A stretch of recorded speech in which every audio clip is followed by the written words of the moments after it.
Hey everyone, Rebecca with Partnerships at Practice by Numbers here. Today I'm talking with Shane Simmons, who's the owner of Crimson Media Dental Marketing. Super excited to have this conversation. But Shane, for those watching who haven't heard of you or don't know about Crimson Media Dental Marketing, can you give us just a little brief introduction? Sure. No, thanks for having me, Rebecca. So, yeah, like you said, I'm the owner, CEO of Crimson Media Dental Marketing. We've been doing this since 2016, and we're a boutique, marketing firm that works obviously exclusively with dental practices. We have a heavy presence in like the dental startup world and acquisitions as well. But I always like to tell people, it's like, because if you haven't heard of us, if you're watching this, it's like we have been around for quite a while, but we would be like the equivalent of the fee-for-service dental practice. We see 20 new patients a month. We're more boutique in that kind of feel, not, working with 1,000 or more offices. It's just kind of the way that we are. And I'm excited to kind of share some of the things that we're going to be talking about today on here. Yeah, absolutely. Awesome. Thanks for the intro, Shane. So most practice owners who are doing marketing, which they should all be doing marketing, when they look at their marketing reports, they're usually focused on new patient appointments. From your perspective, why is that only part of the story? Yeah, and I was actually just having this conversation earlier today with a consultant, and we were talking about, there's so many different factors that go into the health of a practice, and of course, the growth of a practice. Certainly, new patients are one of those, and there's a lot that goes into knowing how many new patients you have per month. What is your cost to acquire a new patient, and we'll get into all those nitty gritty details. But the reason it's not just about that is because if you're bringing in, let's say, 80, 90 new patients per month, but you're not getting half of those patients to reappoint, or your churn is really high, you're going to be on this constant treadmill of trying to just grow on the front end. And everyone knows it's typically more expensive to bring a new patient in than it is to keep a patient in the door over the long term. So while, yes, it's really important and it kind of is a KPI for the health of a practice, it's just one piece of that. And I think people need to really look more at, are they getting their patients, reappointed? Are they able to do same day treatment and get that treatment knocked out? Are they getting referrals from those patients? And so those are just some of the things that I've seen that people need to focus on in addition to the new patients. Yeah, thank you. Yeah, absolutely. New patients are important in taking a look at that, but certainly the attrition that's happening. Sometimes they only focus on that top of the funnel number, not necessarily making sure that they're getting the true value from those new patients who come in the door. And so, I know you work with exclusively with dental practices, and you work with a lot of owners who do get stuck judging ROI usually just based off of that new patient appointment. Can you talk through other metrics, other things they should look at other than just that new patient value? Yeah, would love to. So, and that's where, practice by numbers has been such a key for us because, like you said, if we get stuck in looking at just our not only new patient numbers, but let's just say new patient productions and then the collections that we saw from new patients, we have to remember that that is the first appointment, right? The goal of most dental practices, unless maybe you're just like an exclusive, emergency, dental office, which I know there are some of those out there, but I feel like for 99% of practices, you're wanting to have every new patient that comes in come back, right? You're trying to create a dental home for them. And so where it can get dangerous, and I've seen this happen, is let's say that your average new patient production is $199, right? Between coming in, maybe it's for their first time exam and x-ray, and maybe there's a cleaning involved, maybe not, right? But it's going to be a lower value typically on the front end. Yeah. Well, let's say then to acquire that patient, right, cost you $250, which, oh, by the way, the national average of acquiring a new patient is like $370. So you'd be doing pretty good if you can get a new patient in the door for $250, let's say. But if you're judging it just off of that new patient appointment, say, well, it was only $199 in production and we spent $250, we lost money on this. Like, we need to stop running this campaign or these ads, right? You're looking at it from the short term. But what practices need to look at, and with a tool like Practice by Numbers, we can easily do this now. Say, okay, outside of that new patient appointment, did they reappoint? Did they get treatment presented to them? Is that treatment on the schedule? And if it's not on the schedule, okay, are they at least coming back 6 months from now?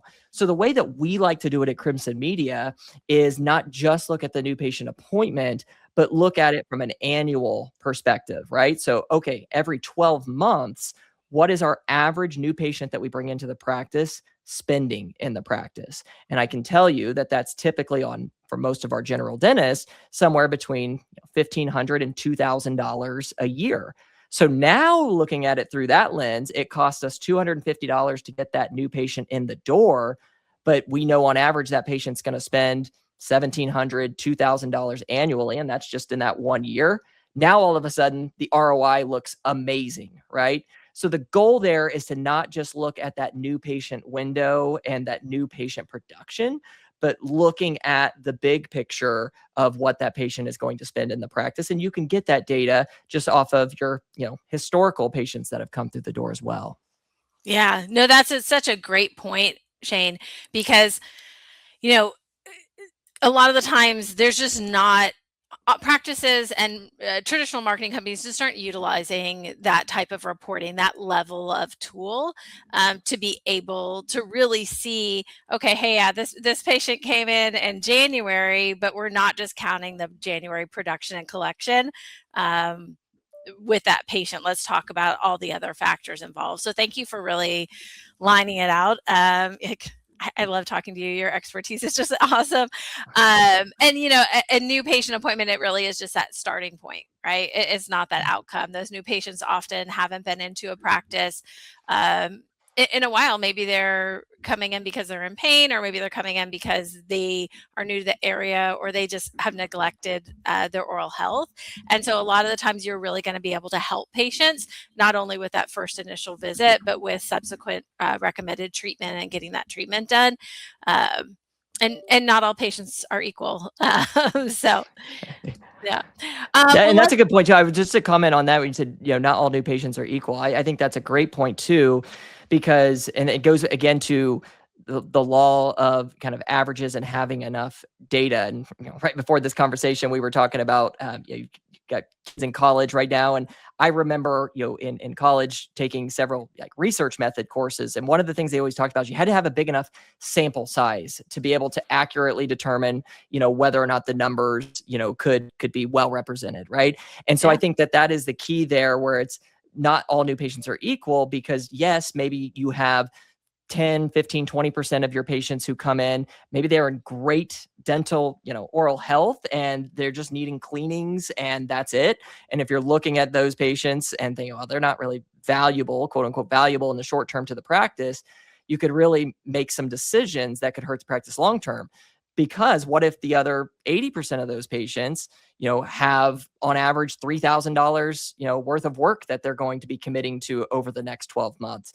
So it allows you, and I think looking at it from a 12-month period is what has been the sweet spot for us, is that gives you enough data to actually get an average that is pretty accurate that you can then build off of in the future, because it's not going to be too inflated, one way or the other. It's going to even itself out. So I think that's a really important thing that you brought up there.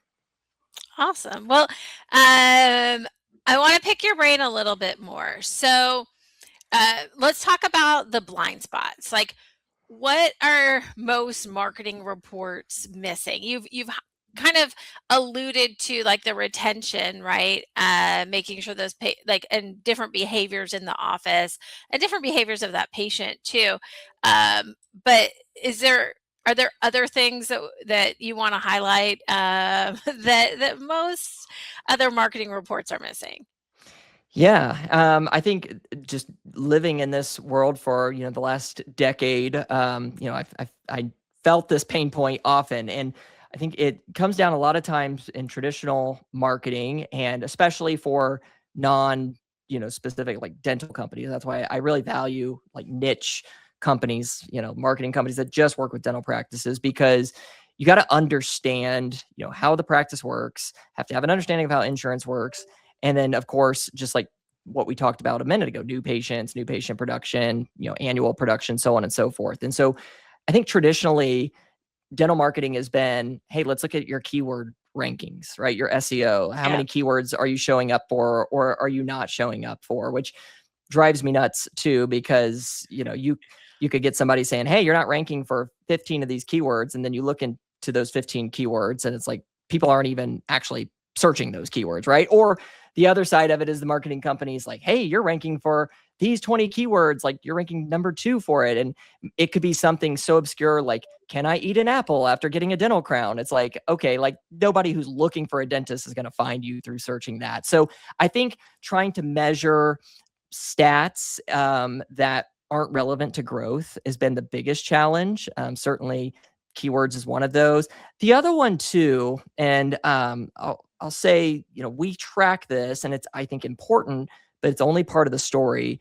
And that is like clicks, click-through rates, impressions, right? So for those who aren't too familiar, clicks, it's pretty self-explanatory. If you're running an ad, it had 500 clicks on it. They clicked on the ad, somebody clicked on the ad 500 times, or people clicked on it a total of 500 times. Impressions is like how many times it was actually seen, maybe not clicked on. So maybe it was seen, 10,000 times, but it was only clicked on 500. And then you look at what is your click-through rate, which is a percentage. And all that means is of everybody who saw that particular ad, what percent of the time did someone stop and actually click on it? And I think that's where a lot of marketing companies have stopped, is they report the clicks, they report the impressions, and they report like maybe that click-through rate. But that's only part of the story, because then, okay, how's that fitting into the big picture of what we're trying to do?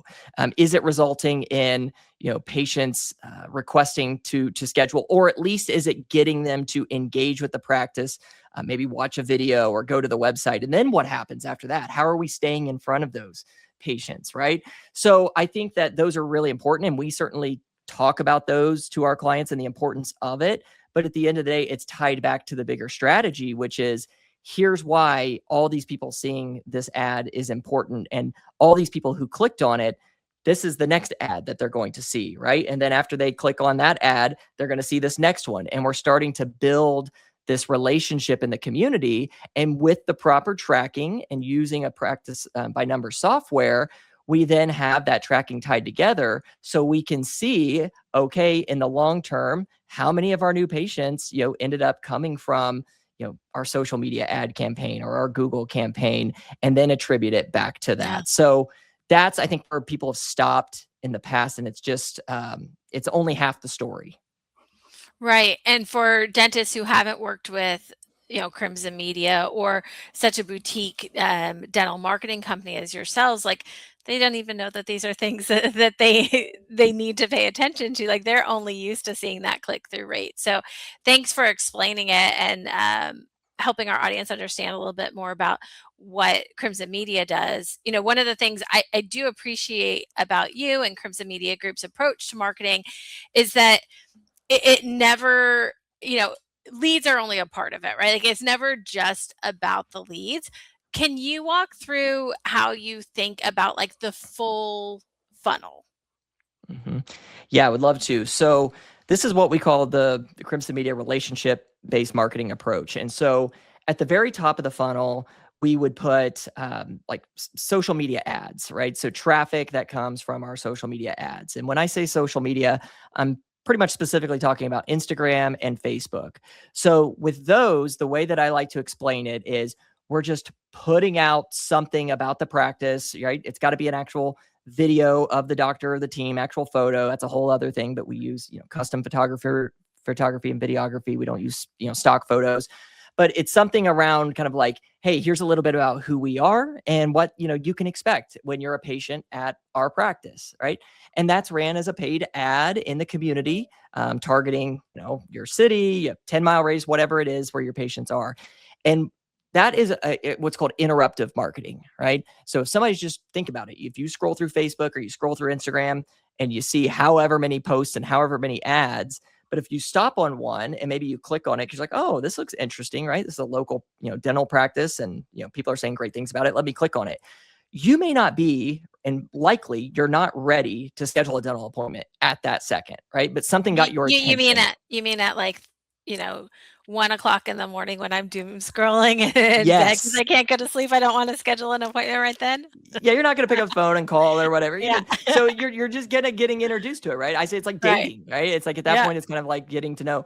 But if you continually are showing up in the community on those ads, and by the way, people who, like I mentioned, click on them or watch, the video, if you're doing it correctly, if you have the right team, you can then make sure that your future videos and ads are shown to those same people. So what happens is people start to feel like they know you, right? It's almost like when you watch a TV show and you feel like you know the characters on that show. It's very much like that. That's that top of funnel, that awareness, and it takes time. Like if you're wanting to attract, quote unquote quality patients, which we hear all the time, Right. that aren't just driven on price and just on insurance. You got to build that relationship. So that's where that social media is at the top, interruptive marketing. And we typically say that's about 15 to 20% of our marketing budget. The next step in that is certainly, Google ads and Google search, SEO, organic, and Google ads, because again, think about it from the perspective of the person doing the search. If I'm Googling, dentist near me or, dentist, emergency dentist, whatever, it's like, I have some interest there. I'm looking at that point, right? Right. And so that's those high intent searches. And that's why that gets about 80% of the budget, because we want to capture those people looking in the now. And then at the very bottom of that, of course, is typically what we see through awesome data with Practice by Numbers. A lot of patients, whether they come from Google search and they clicked on the website and found it, or they clicked on a Google ad, or maybe finally after they've clicked, from the Facebook ad or an Instagram ad, typically the very last place they go, so the very bottom of that funnel, is they go look at the Google reviews, right? That is what we do as consumers. We want to see what are other people saying about that practice. And that is where we see 90% of the calls or conversions come from, is where the Google Oh, reviews wow. are. That's it. So that is the way that we look at this hierarchy and funnel. And that's why we don't ever just say, just run social media ads or just run Google ads. It's like you want to have an omnipresence building, for the long term. The Google's like the here and now, the short term people are looking, but those social media patients that we talk about at the very top, they've been seeing things about your practice over and over and over. They naturally move down that funnel into the next stages. And who do you think they're going to think of? They're going to think of the practice that they've seen nothing but positive things about, online for the last several months. So that's the way we look at the funnel. Yeah. No, I love that, because it makes sense, right? Like, if I'm not actively looking for a dentist, I'm gonna immediately when I do finally say, like, "Okay, I'm ready to switch dentists," or I need a dentist because I haven't been to a dentist in, you know, 2 years, 3 years, whatever, maybe not me, but as as a patient, um, who's gonna come to mind? It's that dentist who is putting out content, who I am seeing frequently in my area. And then, yeah, I look at reviews all the time too. I know, patients look at practice reviews, and I look at reviews for everything that I'm gonna make a big decision on. So I love I love Crimson Media's approach to that. Can I tell you something funny on that Yeah. note? And I don't know if people throughout the country will get the reference or not, but where I live in Indianapolis, there's this big law firm called Ken Nunn. And so Ken Nunn was, Indiana University graduate, go Hoosiers, same high school, but everybody knew Ken Nunn. You saw his commercials all throughout daytime television. Billboards are all over, 465, the big interstate that wraps around. Ads run all over, online, social media. I mean, everybody knows Ken Nunn. And one of our videographer, actually, for Crimson Media, got in a wreck last fall. Somebody pulled out in front of him, and he was okay, thankfully, for the Oh, most good. part there. But he said, "Yeah, I hired an attorney on it because the guy that hit me didn't have insurance, and it totaled his car and everything else." I was like, "Oh, who'd you hire?" And he said, "Ken Nunn." And mind you, he's like in his late 20s, so he's a younger guy. And I said, "Why'd you hire Ken Nunn?" He's like, "I don't know. I just see them everywhere all the time, and so I figured they're probably pretty good. So I hired Ken Nunn." And that's the same way that we want the dental practice to be. It's like, be everywhere in your community at all times. And when somebody does need you, what's the first thing that they're going to think of? So that's a real story that always cracks me up, but it kind of feeds back into this, always having that omnipresence. Yeah, Absolutely. When you need a dentist or when you need an attorney, like top of mind is going to be who you're seeing and the content around that. And it sounds like, and I know from experience, like you produce really fantastic content for your Thank clients. you. I know we're getting close to kind of wrapping it up, but if there's one question that practice owners should ask themselves, like after this conversation, Shane, what what should that be? I think the number one thing that you need to know is know what your numbers are in your practice from a sense of what does your average patient spend in the practice again over a 12-month period. I can't hammer home how important that number is because then what you can do is reverse engineer it, right? And when you can reverse engineer like what it's going to take to get to the point you're wanting to get to, it makes marketing, growing way less stressful rather than feeling like you're throwing spaghetti at the wall and seeing what sticks. It's like, hey, Yeah. if you know your average, patient spends $1,500 in the practice, a year, and you saw 400, new patients last year, well, just take, that number, and just figure out, okay, so then we can acquire a new patient at $300, $400, maybe even $500. And on the front end, it may be a little high, but we know, over the next several months that we're going to get that return on our investment. And then also, if we have a great retention strategy, like we talked about earlier, we're going to get referrals. We're going to get more patients that come from that too. So when you know that number, what your average production per new patient is, and what your average production per patient is in general over a certain time period, specifically a year, then you know what you can spend in marketing and what's going to bring a good ROI. So I think that's the biggest one because then it eliminates any of that hesitation or fear when it comes to the growth and spending the money because you know what the numbers are. Yeah. Yeah. Marketing reports that come from typical marketing companies, they aren't wrong. They're just incomplete, right? Taking that big picture, really being able to see that full 12-month cycle, I think is so critical and so key so that you're attracting the right kind of patients and you're making sure that your team and is able to retain those patients so they become lifetime patients. They send you those referrals, they bring in their family, their friends. So awesome advice. If somebody watching this is like, wow, Shane, like this is really cool, how would somebody want to get in touch with you? Yeah, they can always go to our website, crimsonmediagroup.com. That's probably the easiest way to get a hold of us. You can, fill out a contact or, schedule a consult call there, and that'll go, directly to my team. And then I'm the one that does those calls, right? So you'll actually be speaking to me. I'll do a marketing analysis, for your practice. Of course, kind of build what we call a marketing treatment plan or game plan, for your practice according to what the goals are that you have, and then certainly show you how we can, measure that and look at that from the numbers. And thanks to Practice by Numbers, we can now do that, and we've got all the the bells and whistles that PbN offers us to be able to really kind of show that ROI and growth. So crimsonmediagroup.com. You can reach out to us through there. And yeah, would love to chat with anybody who would like to. Fantastic. Shane, it's been so lovely talking with you. I know lots of really great pearls of wisdom here in this conversation, and looking forward to our next conversation. Thank you, Rebecca. Talk to you soon. All right, sounds good.